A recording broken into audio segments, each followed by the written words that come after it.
Capture life's moments like never before with Rockbrook Camera, Nebraska and Western Iowa's premier camera store since 1975. Rockbrook Camera is not just about selling you a camera. It's about helping you become a real photographer, recording your life and sharing it with others. Today's cameras are faster, easier to use, capable of shooting stunning video, and with film photography making a comeback, there's never been a better time to dive into the world of photography. Rockbrook Camera goes as fast or as slow as you want to go. You can try before you buy with camera rentals, or give that older generation camera in the used department a whole new journey. Find Rockbrook Camera, 1 block south of 168th and West Center in Omaha, 70th and Pioneers in Lincoln, and at rockbrookcamera.com. That's rockbrookcamera.com. Discover or rediscover your love of photography today at Rockbrook Camera. Great photography begins here.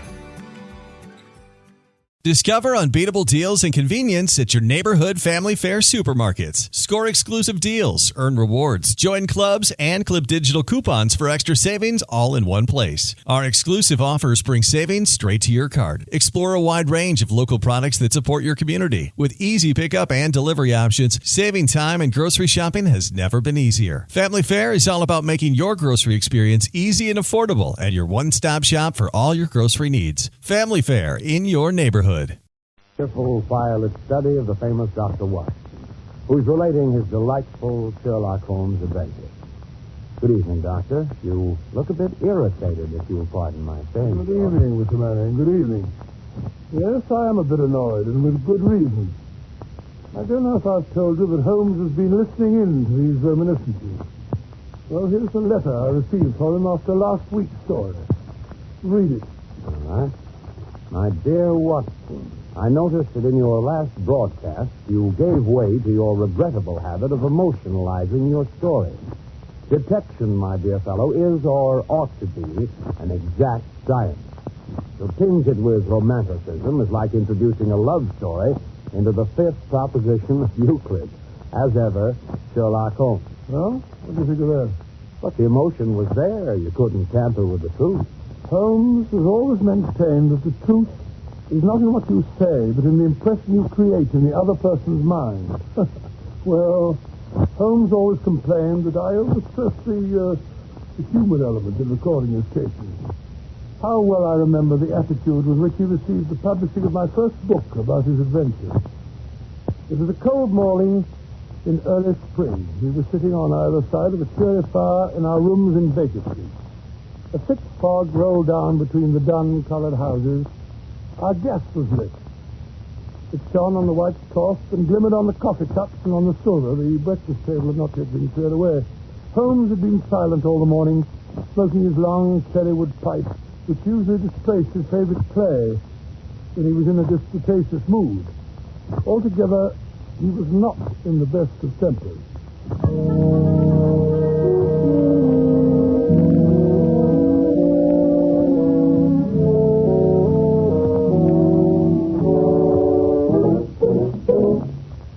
Matches. Where are the matches? Look at that confounded fog. What happens to all the matches in this house, I'd like to know. My dear Holmes, why not use the tongs and a live coal if you want to relight your pipe? Huh? Oh! I burned myself. Ah. For heaven's sake, Holmes, stop stuttering. Something's annoying you. Why not get it off your chest? It's that confounded book of yours. What? Sensationalism, Watson. Rank sensationalism. You're always placing the emphasis on the crime. Crime is common, logic is rare. You should stress the logic. You have degraded what should have been a course of lectures into a series of tales. Now, really, Holmes, that's not logical. You're always complaining that crime is falling off. You say there are no first-class criminals left. Quite. And therefore, if you depend on the crime to hold your readers, you will soon be a back number. Criminals. Bah! They've lost all their enterprise and originality. My practice seems to be degenerating into an agency for recovering lost lead pencils and giving good advice to young ladies from boarding schools. Advice to the lovelorn, eh? Well, look at this. This note. It came by this morning's post. Here. The last straw, that's what it is. Read it. Let's have a look. Dear Mr. Holmes, I'm very anxious to consult you as to whether I should or I should not accept the situation which has been offered me as a governess. I shall call at 10:30 tomorrow if I do not inconvenience you. Yours faithfully, Violet Hunter. Where is she? So it's 11 now. Exactly. She's late. Just like a woman. I say, Holmes, this must be your young lady now, walking briskly up the street. I see. Brisk, purposeful manner. Nice, bright, intelligent face. Yes, it is. She's stopping at our door. Well, maybe something in this case after all, my dear Watson. She's not the hysterical sort that makes a fuss over nothing. There she is. Come in. How do you do? This is Mr. Sherlock Holmes. Quite. And this is my colleague, Dr. Watson. How do you do? How do you do? I trust you'll excuse my troubling you, Mr. Holmes, but I've had a very strange experience. And as I have no relations of any sort to advise me, I thought I'd best come to you. I shall be very happy to do anything that I can. Well, I've been a governess for 5 years in the family of Colonel Kent Monroe. He's been transferred to Nova Scotia, so that for the last few months I've been without a situation. Well, I advertised and answered advertisements, but without success. You see, the money I had saved began to run out, and I was at my wit's end. Indeed. Well, go on. Well, yesterday I called in at a well-known employment agency run by a Miss Stoker. When I arrived, the outer office was filled with young ladies looking for situations. I was told to wait. But I did. After about half an hour, my name was called out. Well, the door to Miss Stoker's private office was ajar. Seated beside her was a prodigiously stout man with a round, smiling face and a heavy chin. Oh, his eyes were like two little slits. Well, I advanced to the door, my knees trembling. Oh, Mr. Holmes, if you know how I needed that wait.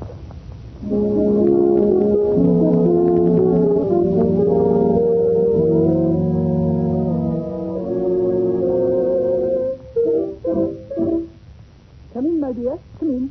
Mr. Newcastle. This is Miss, what is your name, my dear? Miss Hunter, Violet Hunter. Oh, yes, Miss Hunter. Capital. I couldn't ask for anything better. I'm sure you'll do, Miss Hunter. I hope so, Mr. Newcastle. You're looking for a situation as governess? Yes, sir. And what salary do you ask? Well, I had £4 a month in my last place. £4. Sweating. Rank sweating. How anyone could have the audacity to offer that to a lady with such attraction, such accomplishments. A lady fitted for the rearing of a child who may someday play a considerable part in the history of this country. Your salary with me, madam, would commence at £100 a year. 100? Oh, Mr. Newcastle. And furthermore, it is my custom to advance my young ladies half their salary beforehand. May I ask where you live, Mr. Newcastle? Hampshire, a charming rural spot. The Copper Beeches is the name of the place, 5 miles north of Winchester. Oh, the dearest old house. And what would be my duty? One child, a dear little romper, age 6. Oh, if you could see him killing cockroaches with a slipper. Smack, smack, smack. He's gone before you could wink.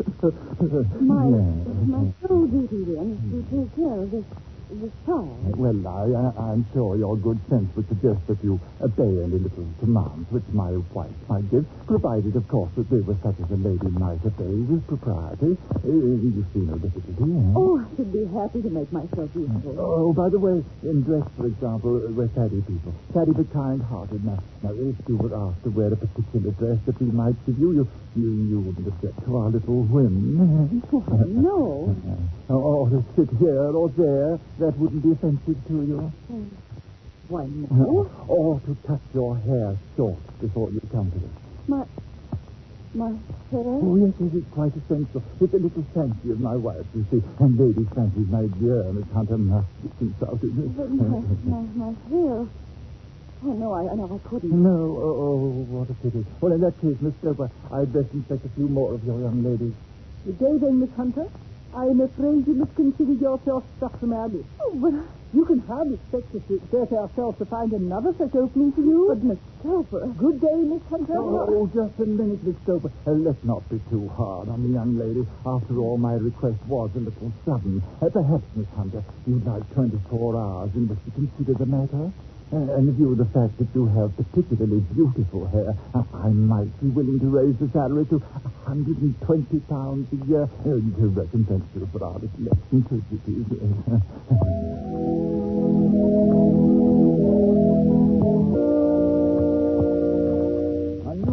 most unusual, my dear Miss Hunter. What do you make of it, Watson? Well, perhaps the gentleman's wife is a lunatic, and he wishes to humor her in her fancies in order to prevent an outbreak.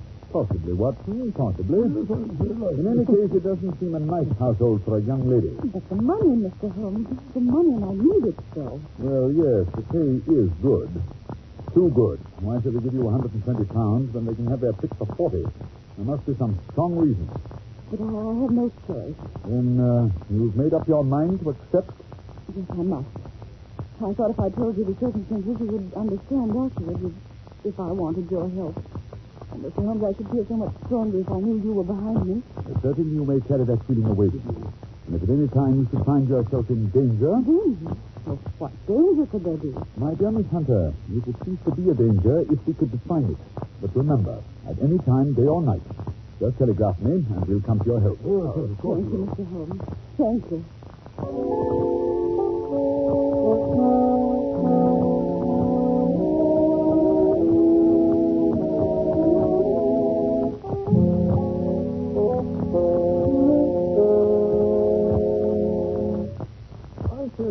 Holmes, it's been almost a week since that charming Miss Hunter called. Conditions must be pretty good at the copper Beeches, or we'd have heard from her. You never know, Watson. You never know. She may not be able to get to a telegraph office. Huh? Nonsense, Holmes. Nothing very dreadful can happen out in the open country, I guess. That's where you're wrong, Watson. My experience that the vilest alleys in London do not present a more dreadful record of sin than does the smiling, beautiful countryside. Oh, you retreat.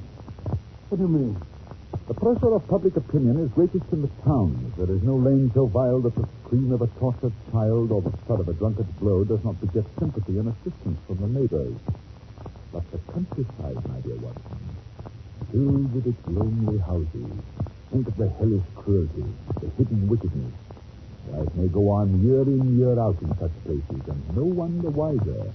Had our young friend gone to Winchester, I should not have had this fear for her safety. It's the 5 miles of country which makes the danger. See what it is, Watson.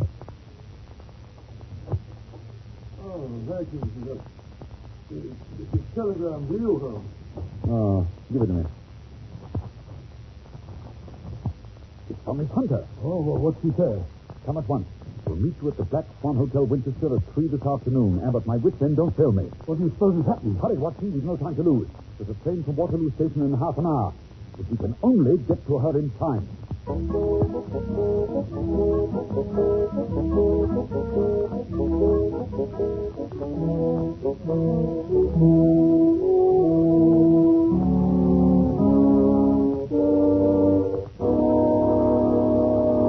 In just a moment, we will follow Sherlock Holmes and Dr. Watson on their strange journey. Yes, there's the Black Swan. Opposite the station. Yes, and if I'm not mistaken, that's Miss Hunter waiting for us on the doorstep. She looks a bit pale and shaky, Holmes? Yes.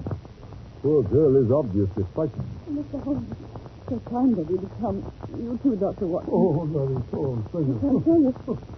I'll tell you how anxious I've been. There, now, Miss Hunter. Perhaps if we go inside, they can give us a private sitting room. Yes, Mr. Holmes. I've ordered tea this way, please. Ah, yes, that's better. Nice, cozy fire. Close the door, will you, Watson? That's right. Now then, suppose you let the doctor do the pouring while you tell the story. First of all, how do you like the tea? 2 lumps and a little cream. Oh, right, Thank you, Dr. Watson. Yes, and now? Well, first of all, I've had no actual ill treatment from Mr. and Mrs. Newcastle, but things that frighten me.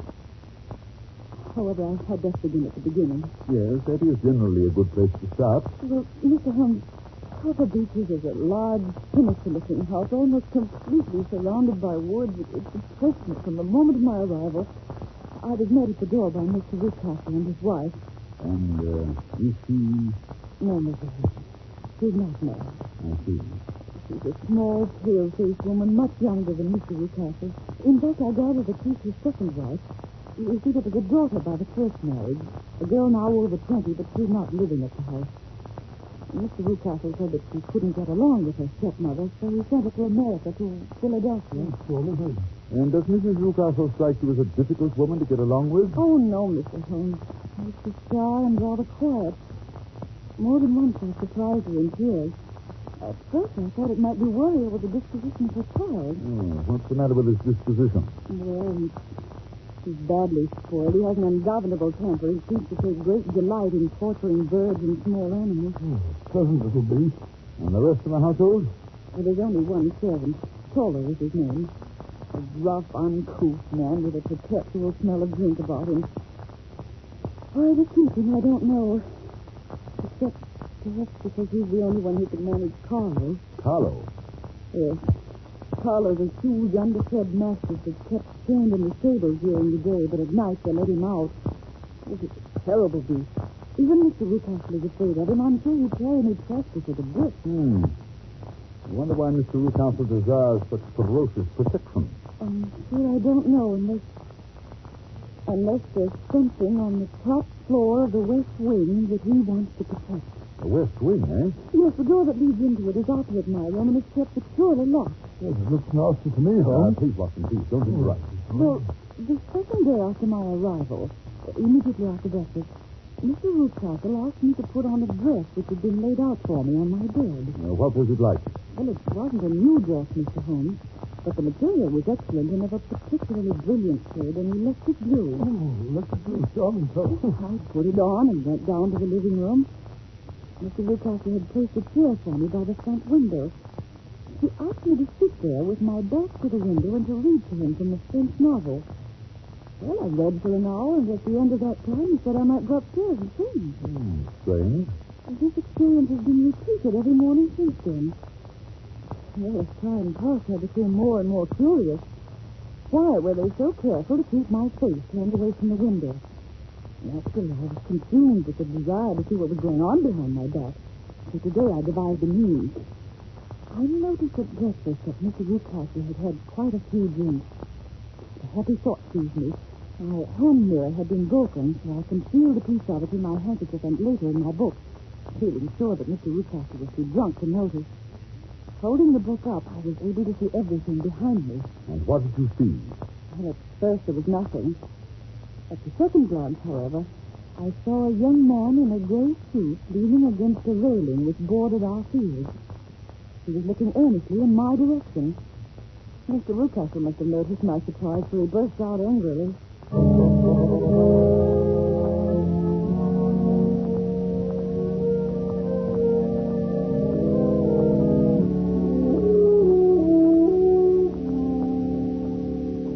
Really, Miss Hunter, your attention must be wandering. That's the second time that you've made that passage. Oh. Furthermore, there's an impertinent fellow up the road who's staring at you. Is he a friend of yours? Oh, no, Mr. Rucastle, I don't know anyone around here. Well, kindly turn around and motion him to go away. Oh, wouldn't it be better not to notice him? Do as I tell you. I really don't encourage you to have any followers.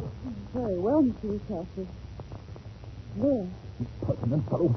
That will be all for this morning, Miss Hunter. You may go to your room. Oh, but Mr. Rucastle, I hope you don't... Go to your room, I say. Yes, sir. And after this, you needn't bother to wear that blue dress. Oh, dear, what a frightful household. If I could only get away from here, it's all so depressing. What? But he's left the key in the door to the west wing. He must be gone. He must. I wonder what's inside. Oh, it wouldn't hurt to take just one look. Oh, how dark it is and empty. Wait. There's 3 doors. The middle one is barred with the end of an old iron bedstead. I wonder why. Oh, goodness, it's okay in here. What was that? Oh, it must have been a dust. Someone's in here. Or maybe it's something. I can't stand it. Too eerie. I've got to get out of here. I've got to get out. Oh, dear, there comes Mr. Rucastle up the stairs. Oh, Mr. Rucastle. Mr. Rucastle. It was you, then. I thought it must be when I saw the door open. Oh, I'm so frightened. My dear young lady, and what frightened you? I was foolish enough to go into that vacant wing, but it was so lonely and eerie, and a bat swooped down into my feet. Is that all? So what else could there be? And why do you suppose that I keep that door locked? I'm sure I don't know. To keep people out who have no business there, you see? I'm sure if I'd known. Well, you know now, my dear young lady. And if you ever put your foot over that threshold again, I'll throw you to the basket.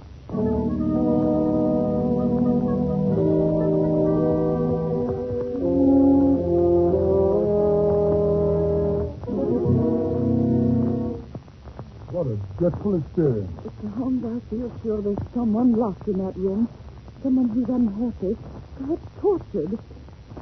Oh, good heaven, it's almost 5. I promised to be back by 6. Mrs. Rucastle are going out. If Mr. Rucastle should discover where I've been... You've acted like a brave and sensible girl, Miss Hunter. Yes, indeed you have. Do you think you could do one more thing? I can try, Mr. Holmes. Dr. Watson and I will be at the Copper Beeches by 7. The Rucastles will be gone by that time, and I don't imagine the mastiff will be let loose until they return. Oh, no, Mr. Holmes. It would be too dangerous for them to get back to the house. Good. We will hope that Toller is still drunk. At any rate, you must get us into the house. We must explore the west wing. I'll do my best, Mr. Holmes. Now I must hurry. Goodbye, gentlemen. Goodbye. Goodbye, Lieutenant. Well, my dear Holmes, what do you make of it all? The blue dress and the man in front of the house. Obviously, they've had someone had her impersonating someone. Someone young whose hair has been cut off during an illness. That someone is probably the person imprisoned in the west wing. Sinister. That is not the most sinister part of Miss Hunter's story. No, what is that? The unpleasant disposition of the child. Well, what's that got to do with it? My dear Watson, as a medical man, you know that a child's tendencies can be discovered by a study of the parents. But heredity is a science to be worked backwards as well. You can get a good insight into the character of the parents by studying the children. This child is cruel, abnormally cruel. He probably inherited it from one of his parents. I only hope nothing serious happens before 7 o'clock tonight.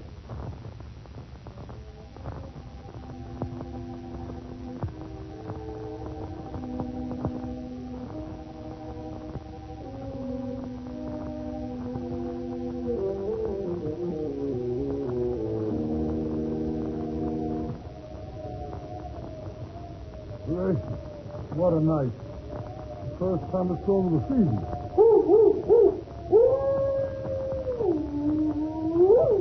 Listen to that dog. He's in an ugly temper. Listen to the house with this group of copper beeches in front of it. Yes. Miss Hunter waiting for us in the doorway. The coast was secure. Come in. You must be soaked to the skin. Oh, you're rather wet yourself. You be careful, you know. You'll be catching... What? What's that pounding? It's Toller. He was just going out to release the dog. I sent him to the wine cellar, then locked him in. Splendid. I managed to get Toller's fuses off him, too. He was quite drunk. They're duplicates, just as Mr. Rucastle. Better and better, but come along upstairs. We've no time to wait. Have you got your revolver handy, Watson? Yes. Good. Good heavens, that lightning must have hit quite near here. The copper beeches, no doubt. No, this tree. Oh, this one. That's right. Nothing here. Come along. Listen to that rain on the roof.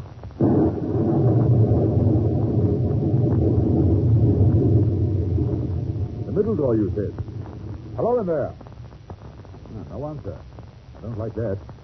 Watson, help me remove this bedstead, will you? That's right. It's tied at one side. Here, cut the rope. That's it. The door's locked. Oh, we must break it open then. Come on. 1, 2.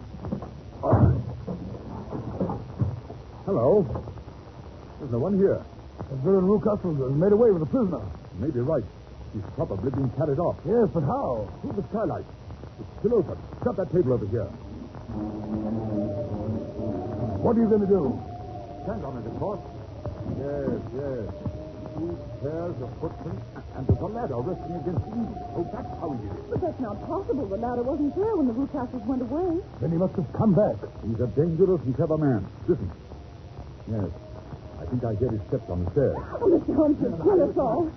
I thought I'd find you here. You villain, what have you done with your daughter? I'm the one that's that. You thief, you robbers.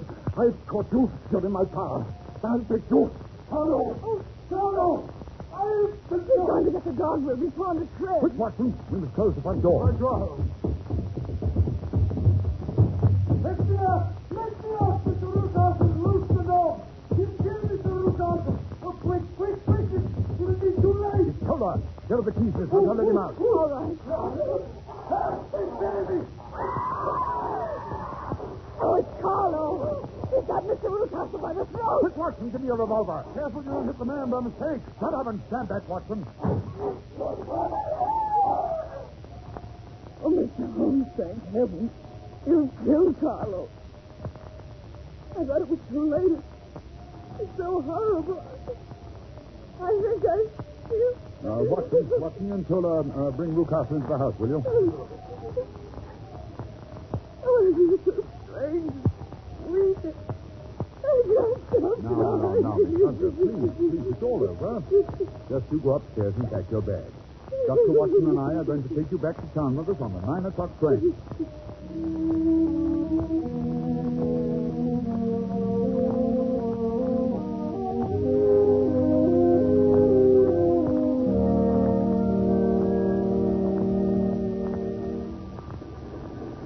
So you think, Watson, that Rucastle will live? I'm afraid so, Holmes. Oh, I'm so glad to get away from that dreadful place. I say, Holmes, just what did happen to the prisoner in the West Wing, and who was it?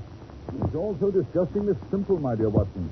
It's Rucastle's daughter, as I suspected. It seems that she had inherited some money from her mother, who was Rucastle's first wife. When she threatened to get married and take a small fortune with her, her father tried to get her to sign a paper giving the money to him. He worried her until she got brain fever and had to have all her hair cut off. Oh, what a brute. I got all these details from Tola. Still, her young man stuck to her, and she to him. After that, Mr. Rucastle locked his daughter up and brought Miss Hunter down from London in order to impersonate her, get rid of the persistent suitor. This young gentleman, however, was a persevering chap, and having greased Tola's palm very thoroughly, he learned the true state of affairs. And with the help of Tola and a long stepladder, he rescued his fiancée. They're now headed for Southampton with a special license, and this time Miss Rucastle, or rather Mrs. Fowler, is really going to America on our honeymoon. Oh, this is quite romantic, isn't it, Holmes? You and your romance, Watson. You're a regular old woman. Well, I'm glad we were able to help the poor thing, but I wouldn't go back to that house again. Not for twice the salary. Oh, that reminds me, Miss Hunter. I was talking to a friend of mine about you the other day. She has a private school in Walsall. I believe she said she had an opening for you. Oh, Mr. Holmes, you're a darling. No, my dear. It's quite inconsequential. Already know. Shut up, Watson.